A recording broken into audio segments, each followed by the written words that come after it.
Benjamin Fulford, le 6 août 2018. Société secrète, services secrets et religion, l'équilibre actuel du pouvoir. Par Benjamin Fulford. Avis au lecteur, ceci est le deuxième de 3 rapports pré-rédigés alors que nous poursuivons notre désintoxication numérique estivale. La guerre secrète pour la planète Terre s'est intensifiée et se dirige vers une sorte d'apogée. C'est pourquoi, avant le début des batailles d'automne, c'est le bon moment pour faire le point sur certaines des sociétés secrètes les plus importantes du monde, ainsi que sur les gouvernements, les religions et les programmes auxquels elles sont associées.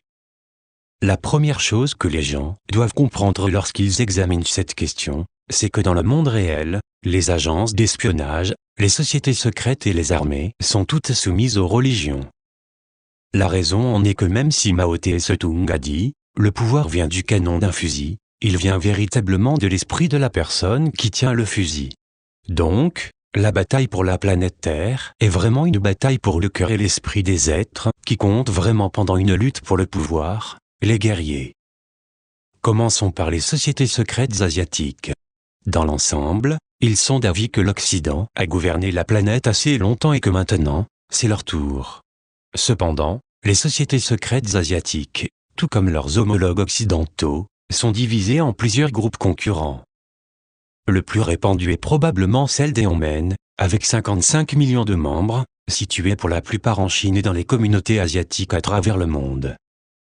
Le président chinois Xi Jinping est membre de ce groupe. Cela peut être considéré comme une sorte de combinaison entre une chambre de commerce et un groupe de gangsters. Ce genre de choses, soit dit en passant, est également vrai des sociétés secrètes occidentales, parce qu'il leur faut protéger les grandes fortunes et les grandes puissances. Les Hongmen sont étroitement liés au Parti communiste chinois, mais pas au même titre que lui. Leur hiérarchie est basée sur la méritocratie et non sur les lignées sanguines.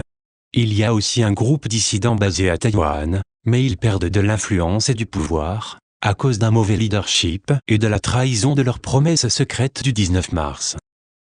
Les Hongmen disent qu'ils veulent un gouvernement mondial pour que l'humanité puisse vivre dans la paix et la prospérité.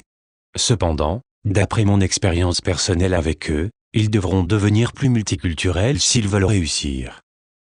Le deuxième grand groupe asiatique est la famille Dragon. Il s'agit d'un regroupement d'anciennes lignées royales avec leur réseau de serviteurs et leurs réserves d'or historiques. C'est à Taïwan, en Chine du Nord et en Asie du Sud-Est, qu'ils sont plus forts. La Corée du Nord est l'une de leurs principales forteresses, puisque ce pays est le véritable héritier de la dynastie Manchu, qui régnait sur la Chine sous la dynastie Qing, 1644 à 1912. Ils sont également forts dans le nord de la Chine, au Japon et en Mongolie. Ce sont les héritiers des guerriers mongols, et tout pays dont le nom se termine par « stan », comme le Pakistan ou l'Afghanistan, a un fort héritage mongol. La famille Dragon a des liens étroits avec les familles royales européennes et croit aussi en un gouvernement mondial, mais ils pensent que des lignées héréditaires et des monarchies constitutionnelles sont nécessaires pour assurer la stabilité et la continuité d'un tel gouvernement. Un autre groupe qui était très puissant était la Black Dragon Society, BDS. Ils étaient derrière la poussée japonaise impériale de la Seconde Guerre mondiale pour une plus grande sphère de coprospérité à Asie. Ce groupe pensait que les nazis gagneraient la Deuxième Guerre mondiale et qu'ils tenteraient d'asservir puis d'éliminer les races asiatiques et non blanches, comme Hitler l'a indiqué dans son Mein Kampf.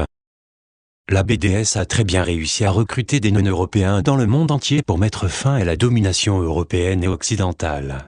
Cependant, comme l'a expliqué un activiste afro-américain cet écrivain, nous étions tous en faveur de leurs objectifs, sauf qu'ils nous ont dit que nous devions tous devenir japonais et obéir aux japonais.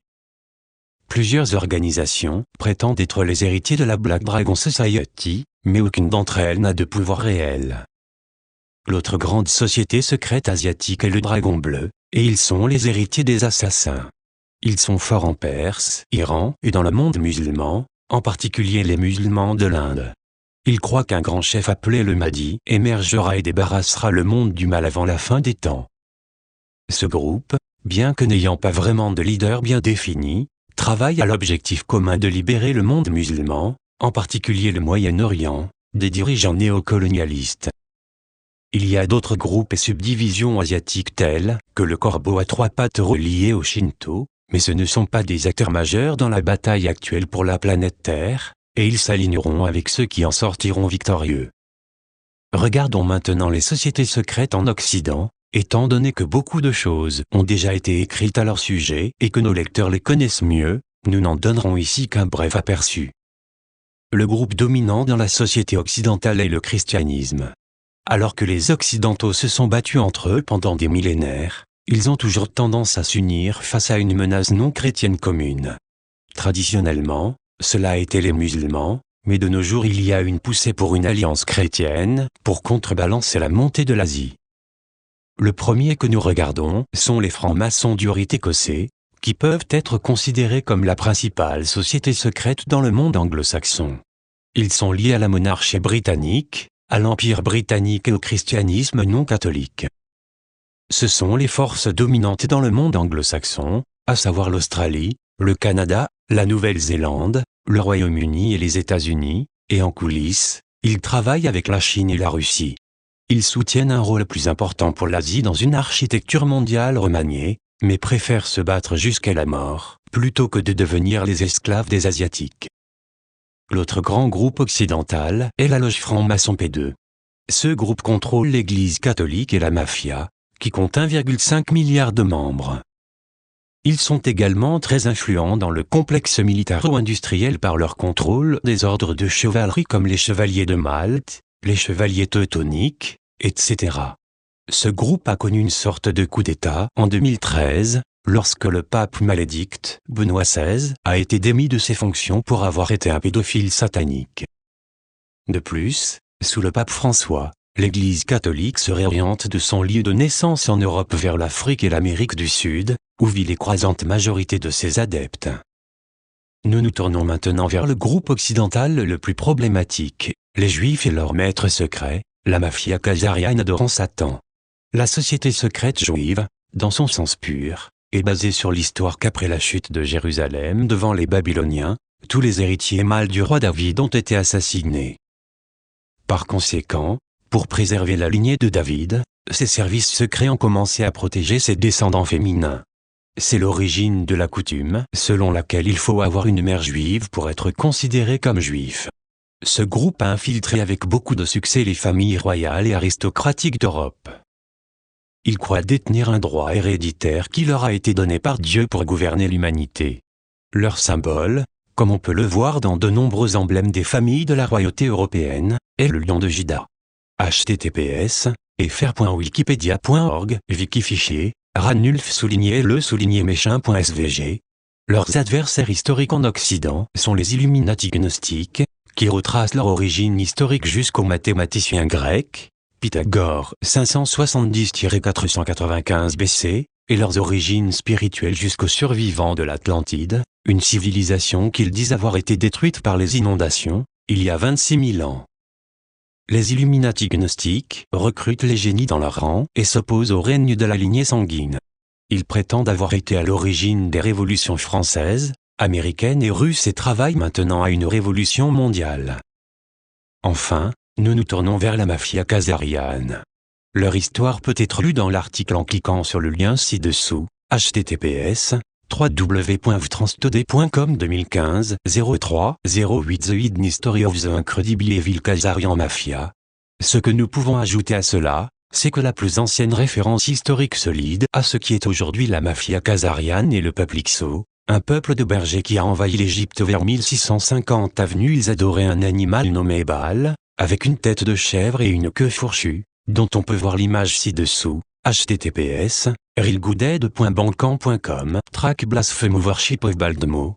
Ce dieu a fusionné avec le dieu égyptien Seth et est à l'origine de ce que nous appelons maintenant Satan, Moloch, etc. Leurs fidèles se sont emparés du pouvoir aux États-Unis et dans le monde occidental, après le 11 septembre 2001. Ils ont activement planifié de tuer 90% de l'humanité et d'asservir le reste. De nombreux oligarques de haut rang sont membres de ce groupe. Cela se voit, par exemple, avec les adorateurs de Moloch, qui se réunissent chaque été au Bohemian Grove. Leur siège social est le complexe familial Rothschild à Zug, en Suisse, mais ils ont beaucoup d'autres bases. La principale source de leur force est leur piratage du système financier mondial et la création de l'esclavage de la dette mondiale par leur magique, c'est-à-dire la monnaie fiduciaire, la création de l'argent à partir de rien. Enfin, nous nous tournons vers la société Dragon Blanc. La WDS est une alliance libre dont les membres incluent des lignées royales européennes, des dirigeants Illuminati gnostiques, des dirigeants de l'establishment militaro-industriel, des FSB russes, la police secrète nord-coréenne, des renseignements militaires japonais, des sociétés secrètes asiatiques, etc. L'alliance WDS a été formée en réaction au plan génocidaire des Khazarians.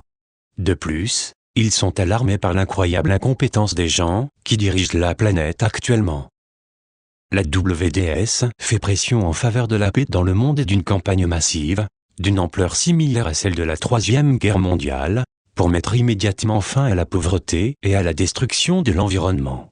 Ils veulent aussi que les technologies cachées, par exemple, les 6000 brevets supprimés aux États-Unis pour des raisons de sécurité nationale, soient libérés afin de lancer une nouvelle ère de prospérité sans précédent et d'expansion exponentielle dans l'univers. La clé pour y parvenir est de retirer le contrôle du système financier mondial des mains des Khazarians. Cela sera le but de l'offensive d'automne de cette année, et une attention particulière sera accordée à la Banque des règlements internationaux, BRI, et à ses filiales, telles que la Réserve fédérale, la Banque centrale européenne, la Banque du Japon, la Banque d'Angleterre, etc. Les Khazarians savent que, si l'ampleur réelle de leurs crimes, notamment les sacrifices humains, le cannibalisme, l'empoisonnement des systèmes alimentaires et médicaux, leur fomentation de la guerre, etc., est révélée, ils seront punis. Faisons en sorte que cela se produise. Traduction Estelle Petite Étoile. Source: benjaminfulford.net,